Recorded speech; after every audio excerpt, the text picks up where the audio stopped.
નમસ્કાર દર્શક મિત્રો, વોઇસ ઓફ ગુજરાત ન્યૂઝ ચેનલમાં સમાચારમાં વિશેષ જોઈએ તો સાબરકાંઠાની સાબર ડેરીનું આંદોલન બન્યું ઉગ્ર। આ દ્રશ્યમાં જોઈ શકો તેમ ઉશ્કેરાયેલ પશુપાલકોએ ડેરીના બંને ગેટ તોડ્યા।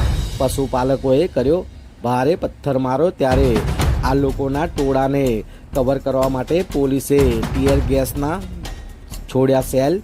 3 લોકો આ પથ્થરમારામાં થયા છે ઈજાગ્રસ્ત। ત્યારે સાબર ડેરીના મુખ્ય ગેટ સહિત સીસીટીવી પણ તોડી નાખવામાં આવે છે। ત્યારે સમગ્ર વિસ્તારમાં આ દ્રશ્યમાં જોઈ શકો તેમ અફડાતફડીનો માહોલ સર્જાયો હતો અને ભાગમભાગ થઈ હતી। ત્યારે ભાવ વધારાની માંગ કરવા જતાં ઉગ્ર આંદોલન થયું હતું। ત્યારે ટોળાએ પોલીસના વાહનો સહિત ડેરીના ગેટને કર્યું ભારે નુકસાન।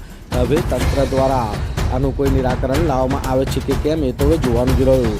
રિપોર્ટર વનરાજસિંહ ખાટ, માલપુર, અરવલ્લી।